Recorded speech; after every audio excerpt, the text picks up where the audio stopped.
सभी को जय श्री कृष्ण, राधे राधे। तो आज सुनाते हैं सालिग्राम भगवान की बहुत ही प्यारी कथा, बहुत ही ज्ञानवर्धक और भक्ति से भरी हुई कि अगर हमारा मन बहुत ही निर्मल है, पवित्र है, सच्चे हृदय से अगर हम बुलाते हैं, कपट रहित होकर जब हम बुलाते हैं ना, तो भगवान को भी हमारे सामने आना पड़ जाता है। यही इस सत्य लीला कथा में आप सुनेंगे, ये सालिग्राम की कथा में आप सुनेंगे कि एक भक्त ने कैसे बुलाया और भगवान प्रकट हो गए। क्योंकि हम सबकी एक शिकायत रहती है कि हम तो इतना बुलाते हैं, हम तो इतना भगवान को मनाते हैं, लेकिन भगवान हमारी नहीं सुनते, कभी हमको दर्शन नहीं देते। तो इस कहानी के माध्यम से आपको पता चलेगा कि भगवान कैसे भक्तों से रीझते हैं। एक बार की बात है, एक वृद्ध मैया सालिग्राम की बहुत भक्त थी। वह उनकी प्रतिदिन सेवा करती, पूजा अर्चना करती, उनका ध्यान करती थी और बहुत भाव से उनकी सेवा करती थी। जब कार्तिक मास आया तब तो उसने सोचा कि इस बार तीर्थराज प्रयाग में स्नान करना चाहिए। अदा उसने सोचा मेरे बाद सालिग्राम का क्या होगा, वह क्या करेंगे, अब मैं चली जाऊंगी तो भगवान की सेवा कौन करेगा। अब उसने सोचा कि अब मैं क्या करूँ, इनको ले जाऊँ नहीं ले जाऊँ, बड़ी वो दुविधा में थी। उनकी देखभाल करने को लेकर बहुत परेशान थी। फिर उसने सोचा कि मेरे जो पड़ोस में है, मैं इससे बोल कर देखती हूँ कि अगर ये ध्यान रख लेगी तो मैं जो सालिग्राम है, मैं अपने सालिग्राम उनको दे के चली जाऊँगी कुछ दिन के लिए, फिर जब मैं आऊँगी तो ले लूँगी। तो अब वो पड़ोसन से पूछती है। उसने कहा कि मुझे गंगा स्नान करने जाना है, तो क्या तुम कुछ दिन के लिए इनकी सेवा कर लोगी, रख लोगी, फिर मैं आके ले लूँगा। तो उसने कहा कि ठीक है। तो फिर उसने कहा, पड़ोसन से सालिग्राम देते हुए कहा कि इनका पूरा ध्यान रखना, प्रातः इनको गंगा स्नान करवाना और है तो दूध से अभिषेक करना, तुलसी पत्र चढ़ाना बिल्कुल मत भूलना, चंदन का टीका करना और भोग लगाना, और जब तक भोग न लगाओ तब तक कुछ खाना नहीं। अब पड़ोसन ने कह दिया कि ठीक है, क्योंकि भक्ति वैसे वो पूजा पाठ तो नहीं करती थी, लेकिन मन की बहुत सच्ची थी, बहुत सरल थी। उसने कहा मुझे पूजा अर्चना तो आती नहीं, लेकिन कर दूंगी, कोई बात नहीं, अगर आप जा रहे हो इसीलिए। यह सब बताकर वृद्धा मैया जो थी वो चली गई। अब पड़ोसन ने सालिग्राम की उसी प्रकार से सेवा की जिस प्रकार उसने बताया था। रोज़ सुबह उठ जाती, भगवान सालिग्राम को स्नान कराती, उनको चंदन लगाती, भोजन कराने के लिए रखती। तो क्योंकि उसने वो बता के गई थी कि इनको भोजन कराना, तो उसने पहले तो कभी सेवा की नहीं थी, तो उसको पता हो कि भोजन भगवान को कैसे कराया जाता है। तो उसने सोचा कि ये जो सालिग्राम है ये मैया के भोजन करते होंगे। और वो जो बूढ़ी मैया थी ना, उनसे बहुत छोटी उम्र की थी जिसको वो सालिग्राम दे के गए थे, वो भी उनको माझी कहती थी। तो यह देखकर पड़ोसन परेशान थी कि इस प्रकार तो सालिग्राम दुबले हो जाएंगे, क्योंकि ये भोजन तो कर नहीं रहे हैं, और जो बूढ़ी मैया है वो तो कह के गई थी कि इनको भोजन कराना, अब बीमार हो जाएंगे, बहुत दुबले हो जाएंगे, अब मैं क्या करूं। उसने सालिग्राम से कहा कि प्रभु कृपया मेरी लाज रखो, वह वृद्धा मैया आएंगी तो कहेंगी कि मैंने अपनी जिम्मेदारी सही से नहीं निभाई है, आप बहुत दुबले हो गए हो, वो कहेंगे कि मेरे सालिग्राम को कमज़ोर कर दिया। यह सुन सालिग्राम ने सोचा क्या किया जाए, अब तो ये ऐसी हो गई। और वो जो पड़ोसन थी, अब वो कह के गई थी कि जब तक ये भोजन न करें, मतलब जब तक इनको भोग न लगाना तब तक तुम खाना नहीं।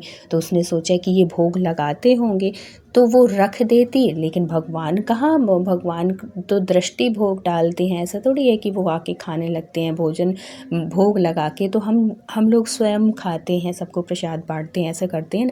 लेकिन वो जो थी पड़ोसन थी, उसको इस सब चीज़ों से चीज़ों के बारे में कुछ भी नहीं पता था, वो कभी सेवा भी नहीं की थी। तो वो सरल भाव से भगवान को बड़ी प्रार्थना करती है, आँखों में उसके आँसू आ जाते हैं और उसको अंदर से मतलब बहुत भाव से उसको ये लगता है कि अगर ये खाना नहीं खाएंगे भगवान तो ये दुबले हो जाएंगे, क्योंकि वो नहीं जानती थी कि ये कैसे भोग लगाते हैं, इनको भोग कैसे लगाया जाता है। जब वो उसके अश्रु प्रवाह होने लगते हैं, बहुत भाव विभोर होकर भगवान से प्रार्थना करती है कि प्रभु आप आ जाओ और आप भोग लगाओ, और वो स्वयं भी नहीं खाती है। ऐसा नहीं कि उसने बोल दिया था कि पहले भोग लगाना फिर खाना, तो वो अब उसको देखने वाला थोड़ी है, कौन सी बूढ़ी मैया उसके सामने बैठी थी।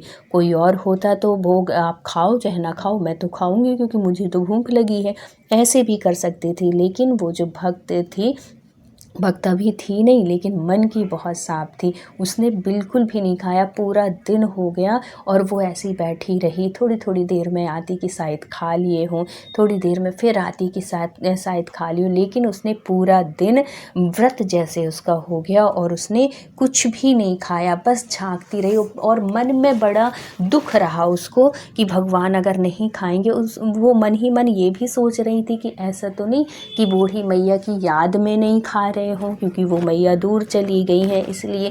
तो वो बड़े प्यार से आके उनके सिर में हाथ फेरती, बड़े उससे करती कि मैं भी आपसे उतना ही प्यार करूँगी जितनी वो बूढ़ी मैया करती थी, आप खा लो प्लीज़। बहुत मतलब विनती करके उनके सामने खड़ी हो के बड़े दुखी भाव से, बड़े नम्र भाव से उनसे प्रार्थना करती। तब भगवान को उसके ऊपर बड़ी दया आ गई कि कितनी सच्ची है ये, इतनी सच्चा आज के टाइम पे होना ना बहुत मुश्किल है, और ऐसे भक्तों से ही भगवान प्रसन्न होते हैं। हमारी इससे मतलब नहीं होते कि हम कितने सालों से पूजा कर रहे हैं, हम कितने देर तक पूजा कर रहे हैं, इससे भगवान को कोई मतलब नहीं है। भगवान सिर्फ सच्चा हृदय देखते हैं, निर्मल हृदय और पवित्र मन देखते हैं, जैसे कि वो पड़ोसन थी। अब भगवान अब क्या करते, जब शालिग्राम सोचने लगे कि क्या किया जाए। तब उन्होंने बालक का रूप रखकर पड़ोसन को के सामने आए और बोले कि अब मुझे अच्छे से भोग थाली लेके आओ, और मतलब ऐसे बच्चे के रूप में सामने बैठ के उनके साथ भोजन किया और उनसे बोला कि अब आप भी भोजन करो। और दोनों लोग साथ में, वो पड़ोसन ने अपनी थाली ली और भगवान ने जो बालक के रूप में आए थे वो पूरा भोजन खाया, और जो दूध का भोग लगाई थी वो दूध भी पिया। इस तरह वह प्रतिदिन भोग खाने लगे। और अब क्या करते कि वह वहाँ पर बैठे बैठे सोचते, अब क्या करूँ, पूरा दिन बैठे बैठे मैं कैसे रहूँ। एक दिन उन्होंने कहा पड़ोसन से कि आज से मैं तुम्हारे जानवरों को चराने ले जाऊँगा, तुम्हारी गैयों की जिम्मेदारी मेरी। पड़ोसन ने मना किया, लेकिन नहीं, मैं आपको अकेले नहीं भेजूँगी जंगल में, नहीं, अभी छोटे हो और जंगल में अगर गुम गए तो पड़ोसन गुस्सा होएगी। लेकिन शालिग्राम जो थे वो माने नहीं और उन्होंने कहा कि नहीं, अब आज से आपकी गैयों की सारी जिम्मेदारी मेरी। अब वो क्या करने लगे कि वो रोज जो गायें थी उनको लेकर जंगल में जाने लगे। प्रतिदिन नियमानुसार गौओं को लेकर जंगल में जाने लगे। कुछ दिनों पश्चात वृद्ध मैया वापस आई और तुरंत पड़ोसन के यहाँ पहुंचकर बोली कि तुम्हारा बहुत बहुत धन्यवाद, तुमने मेरे शालिग्राम की बहुत देखभाल की इतने दिन। अब मैं आ गई हूँ, तुम लाओ मेरे शालिग्राम मुझे दे दो। यह सुनकर पड़ोसन ने कहा कि बूढ़ी माँ जी बैठो, थोड़ी चाय वाय पी लो, अभी आ रहे होंगे वो शालिग्राम भगवान, आ रहे होंगे, गैयों को लेके गए हैं। तो ये सुन के वो हो गई, बोली कि ये झूठ बोल रही है, वो गैयों को लेके कहाँ गए होंगे, मतलब इसका देने का मन नहीं है इसलिए ये ऐसे बोल रही है। क्योंकि कभी शालिग्राम गैयों को लेके जा सकते हैं, भगवान कैसे गैयों को लेके जाएंगे, वो तो छोटी सी बटैया जैसे हैं, वो कहाँ से गैयों को लेके जाएंगे। तो वो बार बार कहे कि नहीं देखो, झूठ मत बोलो, मेरे शालिग्राम दे दो, मैं आ गई हूँ, मैं उनकी सेवा कर लूँगी। तो वो बोली कि नहीं, मैं झूठ नहीं बोल बोल रही हूँ, वो मेरी गायों को देखो, वहाँ पे जाके देखो गौशाला में, वहाँ पे मेरी गाय नहीं है, वही लेके जाते हैं। और जब से तुम गई हो दूसरे दिन से ही वो गैयों की सेवा करने लगे हैं और रोज़ जंगल लेके जाते हैं। मैंने बहुत भी मना किया उनको कि मत लेके जाया जाओ, गुम जाओगे तो बूढ़ी मैया मुझे डांटेंगी, लेकिन वो माने नहीं। तो वो कहती है बूढ़ी मैया जो थी कि देखो ये झूठी कहानियाँ मुझे मत सुनाओ, मुझे पता है कि तुमने अंदर छुपा के रखे हैं मेरे सालिग्राम को, और है तो मुझे दे दो। बहुत चिल्लाने लगी, मतलब दोनों की बहस होने लगी, वो मना करें कि नहीं है और वो कहे कि नहीं तुम छुपा के रखे हो। अब ये सुनकर खूब तेज़ तेज़ जब आवाज़ होने लगी तो पड़ोसी लोग भी जो वहाँ पे पड़ोसी थे वो सब पहुँच गए, और पड़ोसी बोले तुमने मेरे पड़ोसी से सबसे ये बताने लगी कि इसने मेरे सालिग्राम को ले रखा है। यह सुन पड़ोसन ने कहा बूढ़ी माँ जी मैं सही कह रही हूँ, जो सालिग्राम है वो गाय चराने गए हैं, संध्या समय आएंगे तब उन्हें ले जाना है। लेकिन वृद्धा अड़ गई कि नहीं मुझे तो अभी चाहिए। वह लड़ने लगी। आसपास के लोग भी बहुत समझाने लगे और उसी को कहने लगे जो पड़ोसन थी कि क्यों झूठ बोल रही हो, उनके सालिग्राम दे दो ना, वो तुमको ऐसे कुछ दिन की सेवा के लिए दिए थे और ऐसे थोड़ी है कि तुम उनके सालिग्राम रख लोगी।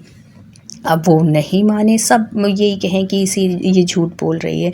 अब जैसे तैसे संध्या हुई, सालिग्राम गऊओं को लेकर वापस आए और गऊओं को गौशाला में बांधकर अपने स्थान में आकर बैठ गए बालक के रूप में। अब पड़ोसन ने वृद्धा को सालिग्राम, जब शाम हो गई तो वो आ गए वैसे ही रूप में बैठ के, और फिर शाम को सालिग्राम बन जाते थे। तो सालिग्राम जो पड़ोसन थे सालिग्राम दे दिए। तो उन्होंने कहा कि लो ये है तुम्हारे सालिग्राम। वृद्धा ने कहा घर में छुपा कर रखी थी और मेरे से कह रही थी कि गहुएं चराने ले गए हैं, तो देने का मन नहीं था इसलिए इतना झगड़ा किया। तब पड़ोसन ने सालिग्राम से प्रार्थना की कि हे प्रभु इसे भी अपने असली रूप में दर्शन देकर बता दो कि मैं सही कह रही थी। तब सालिग्राम ने वृद्धा मैया को भी दर्शन दिया और सारी बात बताई कि नहीं मैं रोज इसकी गैया को चराने ले जाता था, सारी बात बताई। यह सुनकर जो वृद्धा मैया थी वो पड़ोसन के पैरों में गिर गई और कहने लगी कि तुम्हारे कारण और कार्तिक स्नान के कारण मुझे आज सालिग्राम के साक्षात दर्शन हो गए हैं। तुम सच में बहुत, मतलब उसकी बहुत तारीफ करने लगी, भगवान को बहुत धन्यवाद देने लगी। तो कार्तिक मास की ऐसी महिमा है और सालिग्राम भगवान की इतनी कृपा होती है कि जब हम सच्चे मन से भगवान की सेवा करते हैं, सच्चे मन से उन्हें पुकारते हैं ना, तो वो आज भी आते हैं। तो बोलिए सालिग्राम भगवान की जय, कृष्ण कन्हैया लाल की जय, कार्तिक मास की जय। वीडियो अच्छा लगा हो तो प्लीज़ लाइक शेयर और सब्सक्राइब करिएगा। फिर मिलते हैं किसी धार्मिक सत्य घटना के साथ, तब तक के लिए राधे राधे।